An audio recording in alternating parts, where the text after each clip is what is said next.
So we apologize about that technical difficulty. Big swing and a miss. And Levi McAllister already having reached base, so it's Mason Snell in a 3-2 count here.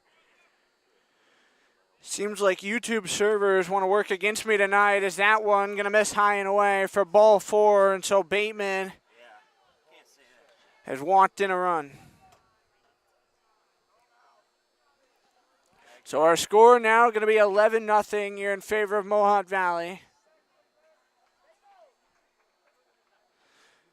Pellion's at third, Levi McAllister's at second, and Mason Snell going to be at first.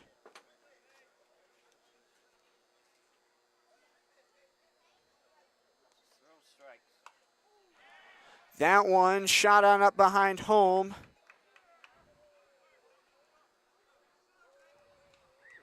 And so it'll be 0-1.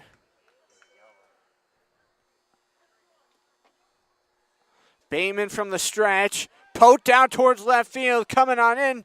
Millman over the shoulder, that one gonna get dropped. Carrera was trying to make a play on that one, but it falls in.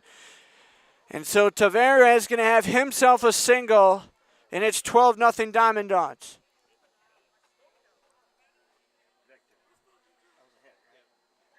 So Tavares picks up an RBI single. Pellion scores. McAllister's over to third. Now Snell going to be at second. And we'll go down to Luke Nomura as he's the 9th DiamondDawg to bat here in this half inning.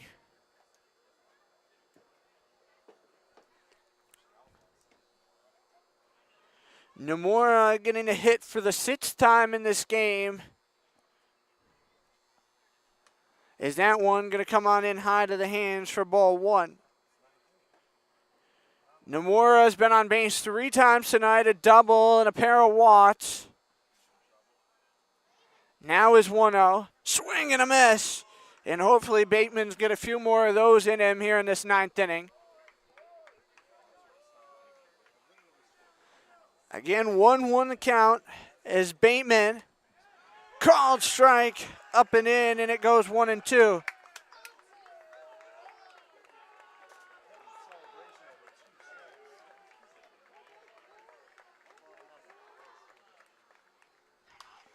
One, two, batted ball right side. Armstrong has that one. It's a P3 for the first out, and that will be a defensive play of the game candidate for Chase Armstrong here in this 9th inning. Covered quite the range to make that play, and so it keeps it how it is.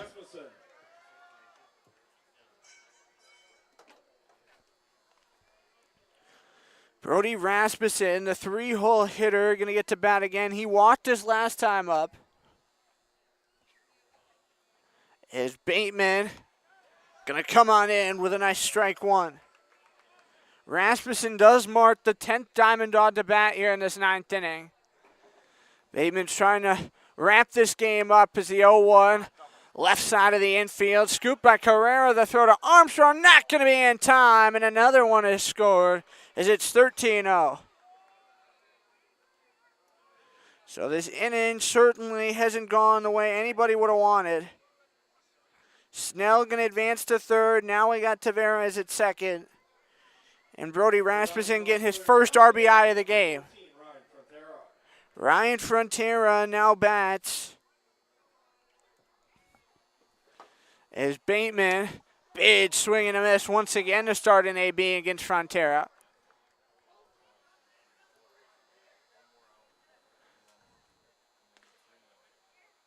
Bateman is 0-1.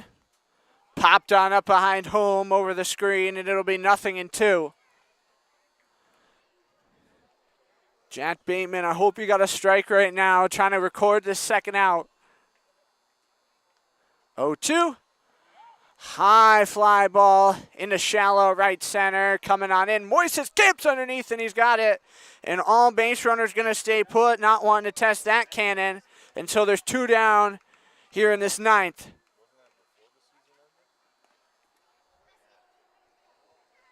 So the base is still full. 6 have scored here in this top of the 9th inning. And whether you believe it or not, there have only been 2 hits in this inning for the DiamondDawgs. Lots of walks and 1 hit by pitch as Bateman, another swing and a miss, starting to find a groove out there. Hard to adjust to throwing pitches out there after not having done it in so long. This is 0-1, another swing and a miss, 0-2. Is Jack Bateman going to look for 1 more strike, get out of this top of the 9th inning. His 0-2 popped on up over the screen behind home, and so we'll do it again.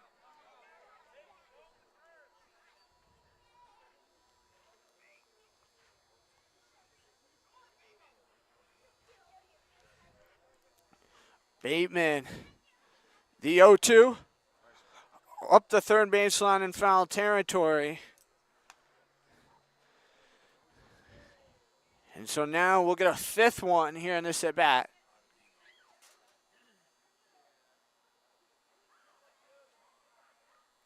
Again, 0-2. Not going to get that call on that lower outside. And so it'll be 1-2.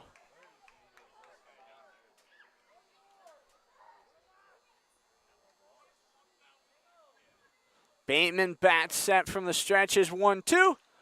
Up the third baseline again in foul territory. Bateman, one of those guys who's always smiling in the Outlaw clubhouse, always upbeat and always cracking jokes trying to keep this team into it. He's one of the big guys in terms of this putt-putt contest that's been ongoing down in the clubhouse all week. He helped get that started and always seems to be cracking a joke when somebody misses. This is 1-2, up and away for ball 2. And so Pugh's working a deep fight. Bateman said down in the clubhouse before the game today that wasn't doing too much this morning, so he was sitting around watching some South Park. South Park, one of Bateman's favorite shows. Is this 2-2? Swing and a miss! Bateman going to get a strikeout. How about that? The top of the 9th finally comes to an end, but the damage is done. The last time the Outlaws will bat here at Damaski Field in 2024. 13-0 Mohawk Valley, your score.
Bottom of the 9th inning, and yes, we said it. This is the last time the Outlaws will come to the plate here at Damaski Field in 2024.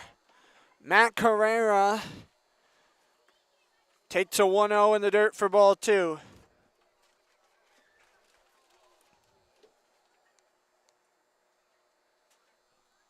(2-0), chopped on off into the screen, and so it'll be 2-1. Carrera in this ball game 0 for 3, trying to change the tune of his night here in this 9th inning. The 2-1 over the head of Justin Hurd into right field. So yes, indeed, Matt Carrera going to have a single, and he's on base to start the Outlaw half of the 9th. Outlaws, number 18, Chase Armstrong. Jaden Fateman is out on the hill for his 2nd consecutive inning. He's only thrown 2 innings once all summer, and it was in the very first game of the year for Mohawk Valley way back on Friday, May 31st. That one going to go up and away for ball 1. Armstrong's 1 for 3 on the day. He had a single way back in the first inning. The 1-0, up and away, ball 2. Jaden Fateman is from Highland Mills, New York. Does have a bit of size out there on the hill at 6'0", 175. Tight to the knees, that one comes for ball 3. And we got to flip that around here for you on our balls and strike counter. I apologize. Going to take a strike this time.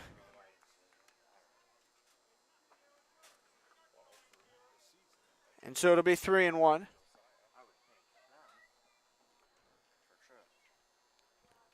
Armstrong waving that bat around is the 3-1. Just to the left of the Outlaw dugout. That about annihilated Owen Burnsworth and Pat Dangler. Luckily, everybody's all right.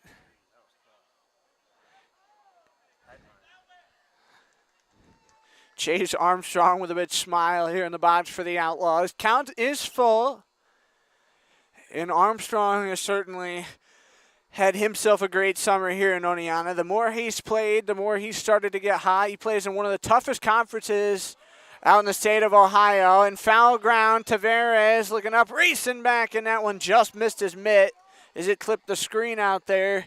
Few feet shy of the Mohawk Valley DiamondDawg bullpen out there.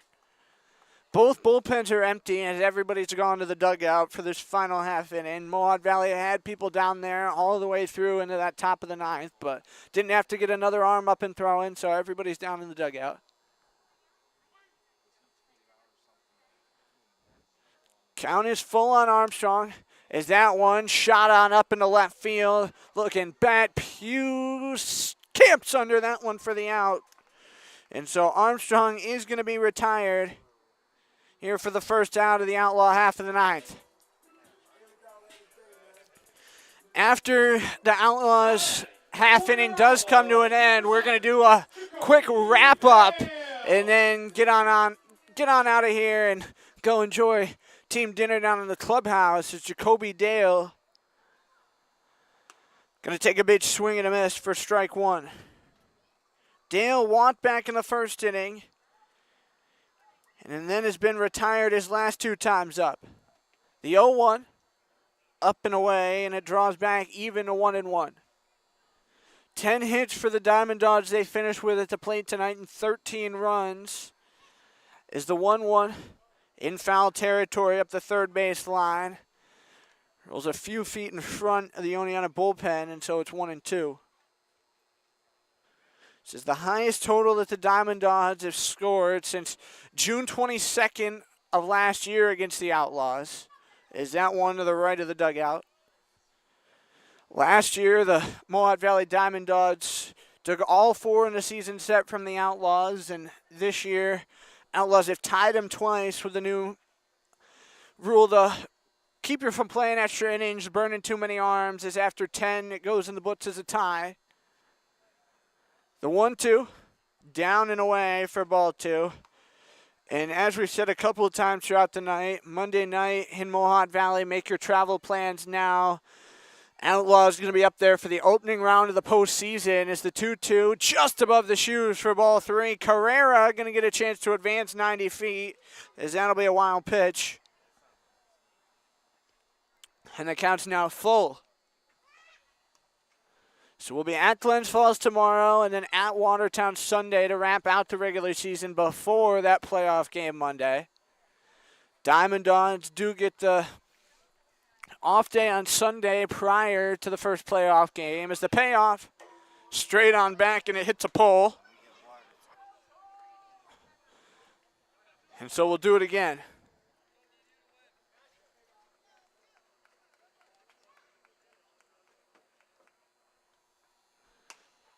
Called strike 3 as Dale going to be rung up looking at one on the upper outside. So now it's Marco Moises to try to keep this game alive for the Outlaws in the bottom of the 9th.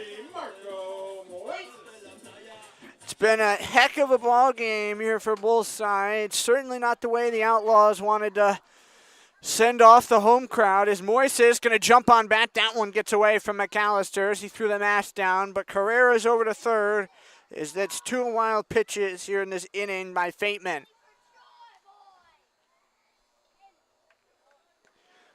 Moises going to settle right on in with his toes up to that chalk line.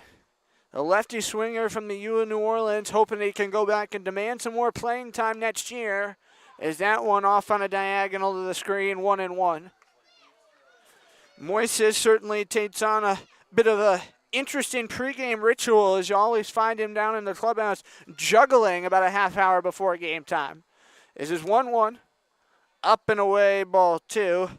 But everybody's got their things that they do before a game, whether it's you listen to some kind of music, you eat some specific kind of food, or even if you juggle, everybody's got their thing.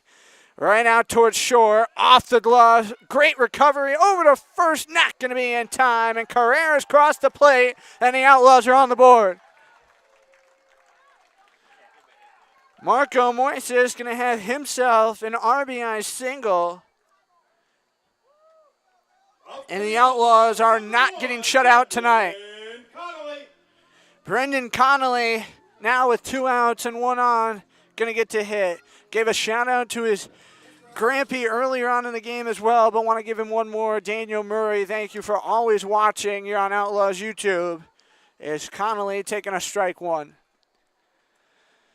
Connolly going to be a sophomore at Hudson Valley this fall, hoping he can put up another big year, especially after the shoulder injury that he's had.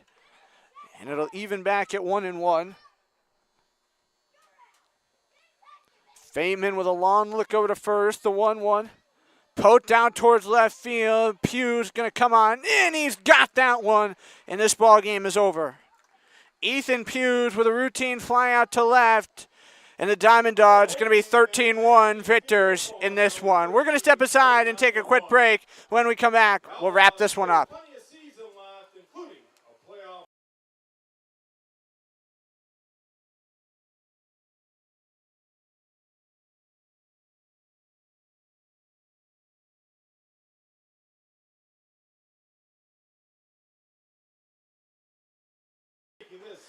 Final score tonight going to be 13-1 in favor of the Mohawk Valley DiamondDawgs. Mohawk goes 13 runs on 10 hits, 1 error, and the Outlaws 1 run, 6 hits, and 1 error, and that'll do it for our home finale here in 2024. 2 more regular season games left. We'll be back on here, YouTube, tomorrow night, 6:45 for pregame up at Glens Falls with a 7 p.m. first pitch.